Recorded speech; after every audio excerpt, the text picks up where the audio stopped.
Hi, this is Matt O'Leary. I haven't made a video for a while, but I was in the process of moving, so I was really busy for a while. But this is the new space. I'm out of the prairie and now in a nice, sterile, suburban apartment, so I'll be doing videos here from now on. Today I'll be reviewing Multi-Love by Unknown Mortal Orchestra. I've been eagerly anticipating this one for a while, and it's lived up to all the expectations. The New Zealander Ruben Nielsen started the band when he released the track Funny Friends from their first self-titled album on Bandcamp, and it kind of exploded on the internet. This song has a riff that's just so ingeniously catchy and intuitive. Like seriously, I think I wrote this riff as a youngster. That's how much it clicked with me. So I jumped on the bandwagon on their second album, too. This record took the progressive psych instrumentation from the 1960s and gave it a deliciously lo-fi and funky R&B twist. Despite a good deal of sonic experimentation driven by electronics and effects, this was really a rock and roll record at heart. And I really liked it, so I was a bit worried when hearing that Multi-Love would be more aptly summarized as dance music. Yeah, these are 9 shameless pop and dance tunes with bold hooks about cell phones and doctor prescriptions, and a couple la-la-las in the mix. But UMO managed to strip away kind of the tedious rock and roll, like the song No Need for a Leader from their past album, and replace it with just pure pop goodness. And earworm choruses aside, this is Nielsen and his band at their creative peak. This sounds like the work of an introverted musical perfectionist, which Nielsen totally is as an insomniac that puts his treasured home studio right on the front cover. But it also sounds like someone so in touch with the outside world and with the direction of music culture. This juxtaposition is what sets this apart from your typical rock record. This is really on display in their second single, I Can't Keep Checking My Phone.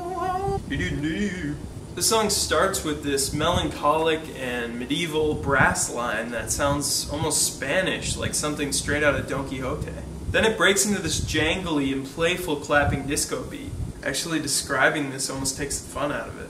But not only is this fun and fruity, there's also an attention to detail and a wide diversity of sounds, whether it be the pulsating synths or the dissonant marimba on the pre-chorus build. I love how slowly this quirky verse melody develops over this very sophisticated chord progression. The production overall is really emphasized here, but the song quality doesn't make the use of these experimental sounds too obvious or distracting. Like in Your Life One Night, I can't get enough of that intro synth line or those really rubbery, almost elastic drums. This track is one of my favorites from the album, possessing in equal parts the utmost crunchiness but also the soul that UMO possesses. Also, the songwriting is completely brilliant. The lead bass line is actually the verse melody that Nielsen sings, while the lead guitar line playing simultaneously is actually the lead chorus line that Nielsen sings. And Nielsen's voice is so smooth and soulful. He's always pulling off these subtle runs.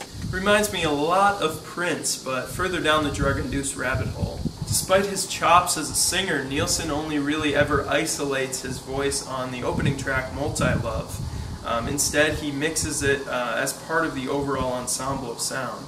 His voice is often very hushed and subdued. On another production note, the drums on this record are compressed to a point that they could fit in the palm of your hand.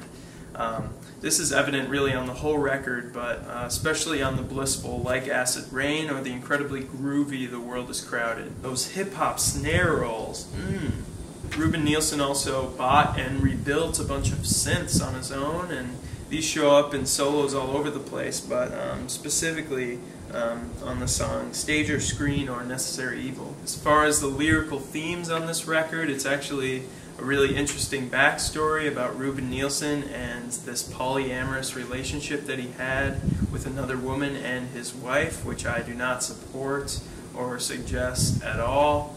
I was really excited to find that he dedicated, it shows on the back of the record, he dedicated this record to his wife, which I thought was really sweet.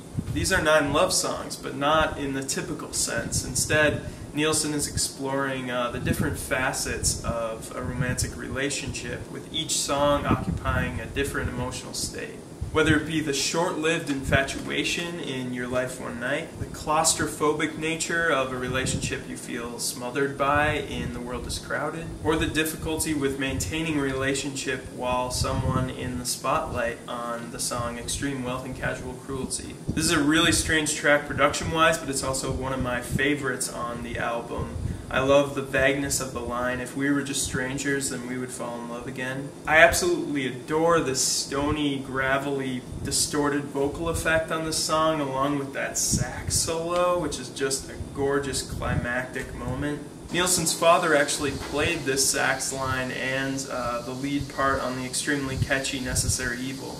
The reference to Einstein in the last song, Puzzles, is really fascinating. By pleading with specifically America to stop asking Einstein's brain questions, he's really challenging our generation to stop basking in the veneration of great minds from the past and start solving the current social and political issues with refreshed ideas and solutions. Also, my interpretation of the glass shattering noises at the beginning of this last track is that Nilsson, as a songwriter, is picking up the metaphorical shattered glass of his past.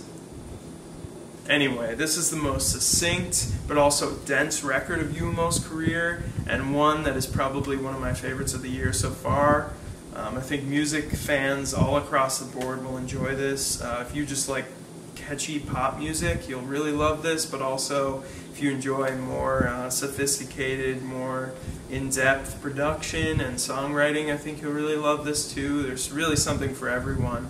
I have to give this a 9 out of 10, almost a perfect album in my opinion. Let me know what you think I can do better on further reviews, and also if you think I should review anything next.